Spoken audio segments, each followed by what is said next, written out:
Welcome to the In the Garage podcast by CarParts.com. I'm your host, Mark DeGrasse, your go-to buddy for all things automotive. From the roar of your weekend project car to the hum of your daily drive, we've got it covered. Whether you're a gearhead who loves keeping your cars, trucks, SUVs, and hot rods in tip-top shape, or you're just dipping your toes into the world of automotive, we promise you a ride filled with knowledge, laughs, and top-notch advice from the industry's finest. So buckle up and let's hit the road together. Today we have Scott Johnson, our category director at CarParts.com, and we're talking off-road, which you have a lot of experience with. So let's get started. How'd you get into off-road? Well, it just actually kind of fell into it. So I've been in the automotive industry already, and ended up getting into Jeep and trucks. Nice. And just one thing led to another, and started working for companies that built parts, started new product development, and just kind of fell into it. Awesome. Did you have like a road trip where you took with a friend, or who kind of introduced you to off-road in the first, or did you just get stuck on a road somewhere? Well, no, actually it was just through work. Just we have a lot of these brands. They have a lot of events. They'll be at a lot of trails. So just working with them, and then just being thrown into the fire, just going out with the crew. Nice. All right, folks, we've got something special coming up. It's time to pause for a moment and hear a word from our sponsor. Stay tuned, you won't want to miss this.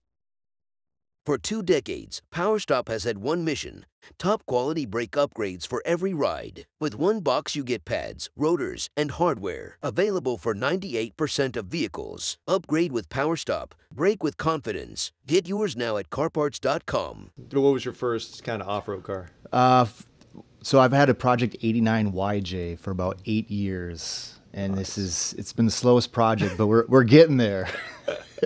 So it's been my baby. That's awesome. Did you buy it? Was it broken down or? Well, the funny story is so my brother-in-law, who I went into it with, he used to be a mechanic at a shop, and the lady was turning into the shop to get it fixed because she couldn't get it smogged. Mm-hmm. Well, when she was turning in to get it fixed, she got hit.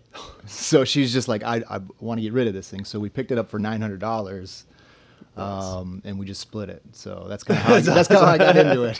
That's a great story too. Well, I love how you had kind of a partner with it, right? Too, and a mechanic. Yeah. So somebody who could show you some of the things maybe you didn't know.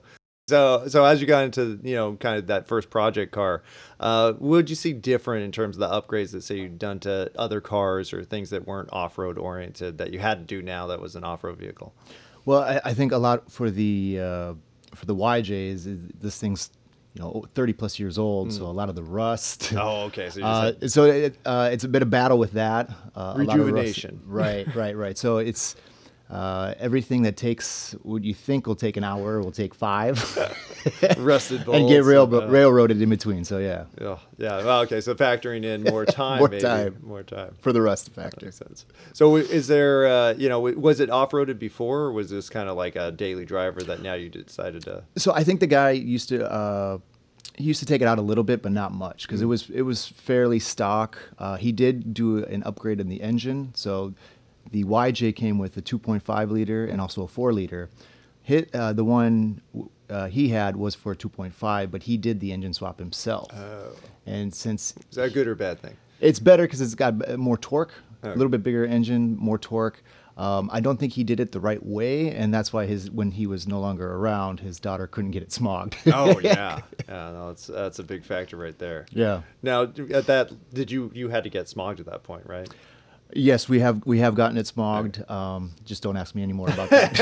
I was gonna say, I'm like, I guess if you're off-roading, is that something that you? Yeah, I mean, phase 2 I'm still finishing phase 1. Phase 2 will be an LS engine swap, so we'll get around to it. We need to put some miles on it. So what was the kind of your dream list of upgrades for the vehicle when you got it? So it was a yellow Islander, which was kind of a sore eye because it's just the sun had rotted it out a little bit. So first it was just making it look better. So I did a cement gray, kind of like the Toyota cement gray rhino lining. So you couldn't really scratch it. It was built for the trail. Oh, nice. And then just put on all the armor so I wouldn't have to worry about that. So that was like the biggest thing I wanted to do. And then obviously lift, wheels, tires, and get it out of that stock. Nice. Now, have you been on trips, I'm guessing, a few trips? Yes. Probably the best trip was Rubicon Trail, which was amazing. Highly suggested for anybody. Once again, went with a work group, and just to get into the campsite, you're looking at probably a solid 8-9 hours of wheeling just to get in. So once you're there, the only way you're getting out of there fast is airlifted. But it was a great time. Beautiful trails, beautiful scenery. We got there right off of the river there. There's a nice little area for, like, I'd say a downtown area with, where they serve you food. There's a bar, and so it's kind of like a community out there. You meet a lot of people, and we call them Jeeple. Jeeple. Oh, that's awesome. So it's a real good time. That's awesome. So when you're going on the trail, like what kind of, things did you expect? Because an 8-hour drive actually in roads could be pretty difficult. Yeah. For this situation, were you replacing tires all the time? Were you dragging people out of, the mud? Well, surprisingly, it wasn't too bad. When you start getting ready to go on the trail, you actually air down your tires a little bit. So you'll go down usually it's about 35, 40, somewhere in that ballpark, but you'll air down to about 10 to 15, and that'll just help you get a lot more traction when you're trying to get out. 10 to 15, that sounds like nothing. Yeah, it's wild.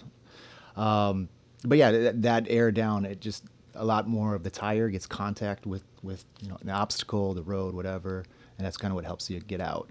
But the event had a lot of, they call them spotters, where people will help you, like, hey, there's a spot over here, you want to use that to get up. Like, they'll help you if you're not, the most advanced or, a beginner. So it's very accommodating. Okay. Now, are there different levels of road, like off-road trail? Is it?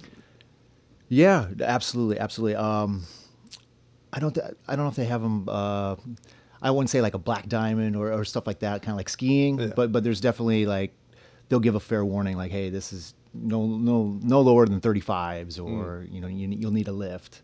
Okay. So they'll kind of so give almost those like warnings. Performance specs. Yeah, absolutely. Are there driving specs too? Because I imagine some people are good and some people aren't. I think you're kind of on your own at that point. It's like, we expect you to be able to do this if you have the right car. Right. So it's definitely the parts for your car, and the lift, the tires.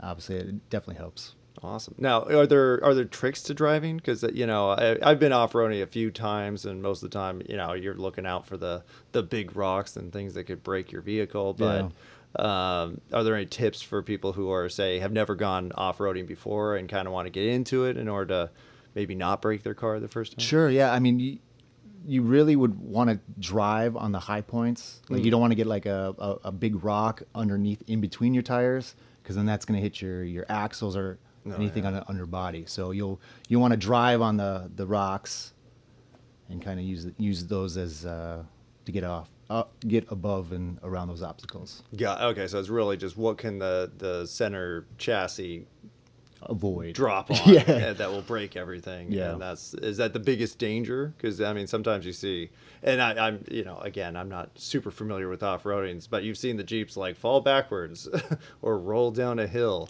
Yeah. Is that pretty extreme? Yeah, that's very extreme. Okay. It's very extreme. Usually you wouldn't attempt that, especially by yourself. Yeah. That's probably the biggest thing is you want to go with another vehicle that has a winch, so they can help you. Either one of you can help each other out. Now, when you go on these kind of group trips, is it like 10 cars? Is it 3 cars? Like what's a good group to go? Yeah, I think the events I've been with is usually there's a lot, and it's kind of a cool feeling that you're in that group. You guys are all in these built up Jeeps. Like, it's definitely like you drive by people, they're like, wow, like, and they just keep seeing convoy, exactly. So yeah, I mean, I think the more the merrier. But anything 3, 4, 5, like it's a pretty good time. Oh, that's cool.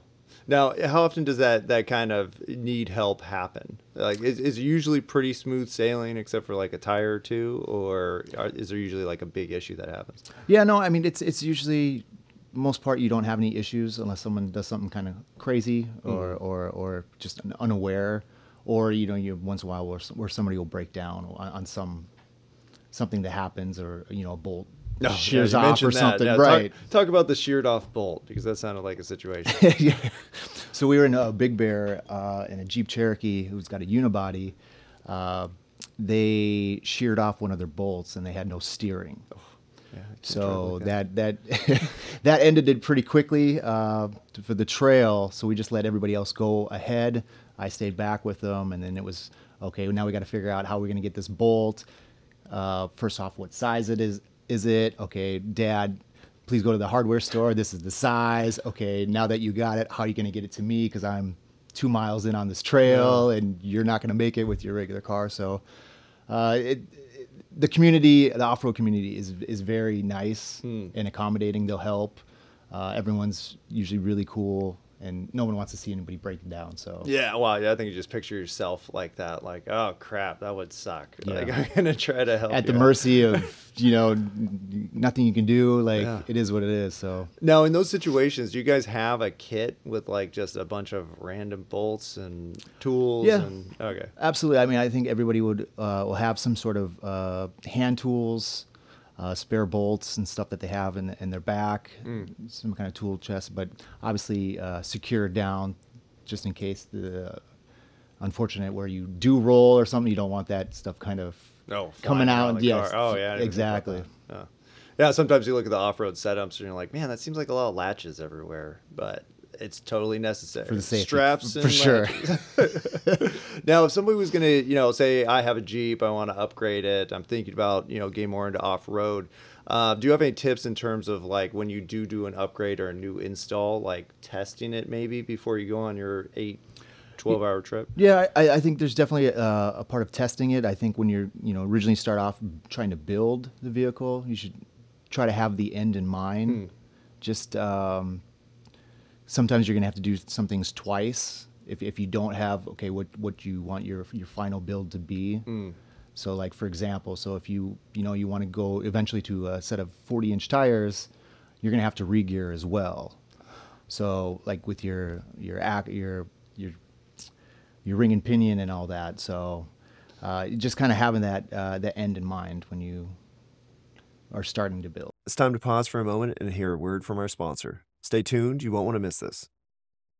J.C. Whitney is back. The original auto parts catalog, a garage staple and cultural cornerstone for over 100 years, is now a magazine. Whether you're a newcomer or a longtime gearhead, J.C. Whitney instills confidence by delivering expertly curated auto parts and a gateway to engaging community experiences, entertainment, resources, and inspiration. Learn more about the new J.C. Whitney at jcwhitney.com. No, that makes sense. Yeah, just gain a roadmap where you're like, okay, well, I eventually want to get to this, and so I'll need to upgrade these 5 things prior to doing that, or I'll have to change those things out when I do the upgrade, and so on and so forth. So Absolutely. That makes a ton of sense. Now, for people who haven't done that before, do you have kind of like an order of upgrades that you would recommend in terms of making your vehicle more off-road capable? Yeah, I mean, I think probably a lift, wheels and tires is usually where people start. The radials won't get you very far off-road, and you're not going to have the clearance to get over something. So that's usually where people start, along with a bumper just for some protection in the front and the back. Is usually where people start off first. Okay, so you don't get into like the winches and... yeah, I mean, you can get into that as well, but I think it's first you need to be able to do it, and just have those access points, a higher lift, like I said, wheels, tires, and bumpers. Now, you did talk about the kind of destination type off-road where you're like, okay, we're all going on this, road for 8 hours. We're going to end up here, and then we're going to, sleep or camp, and then we're going to drive back down the road. That seems like a big trip. Yes. How would you kind of, describe different off-roading journeys? Like, if I had a Jeep, could I don't know, drive out to Joshua Tree or something and, do a trail for a day? Is it like a day trip? Yeah, absolutely. I mean, it's kind of, however you want to do it. Like, I have a cabin up in Big Bear, and there's all sorts of trails up there. So we can just go on, 4 or 5 hour, just drive on the trails or go home or, try to find a spot and camp. It's kind of whatever you want to do. It just depends on how much stuff you can fit in your vehicle for how long you're going to be out there. Yeah. How comfortable are you going to be? Exactly. Food, water, and everything. Yeah, I mean, it's a lot of, it could be some planning, but I do like the concept, and we kind of chatted about this before, where we were saying, what's the difference between overlanding and off-roading? And you were kind of saying that they're kind of meshing together now? Or? Absolutely. Okay. So a lot of these off-road vehicles, the Gladiators, the Jeeps, they're starting to be built with that in mind. The overhead campers have been of a thing for last 3-4 years, especially at SEMA. You can't go very far without seeing one of those folding tents. Exactly. Those things are awesome. So I mean, they're really meshing very well, and those off-road vehicles that are very capable. Now you have the ability to put a tent on there and stay out there. So. Yeah, so people are turning. Yeah, that makes sense. I mean, as long as you're doing all the work to drive down, some hairy trail, then you should stay somewhere or reach a nice view. Yeah, right. Absolutely. If it's worth the view, there you go. Why go anywhere? So with that said, the destinations, because I know I kind of talked about Joshua Tree, where you have the kind of rocky trails and dirt and sand and everything. Do you have a favorite environment that you've tried? Well, Rubicon was probably the top of the list. Okay. Was that forest? Yeah, a lot of forest, a lot of rock. A lot of rock. Okay. So that was a beautiful, a lot of rock, some streams, a little bit of river, but yeah, a lot of forest as well. The same thing with Big Bear. Okay, more like that kind of steady, plodding pace versus like rally style. Oh yeah. This is not fast. This is top 10, 10, 15 miles an hour. Oh, okay. Like you're going pretty slow up the hill, or up the hill, down the path.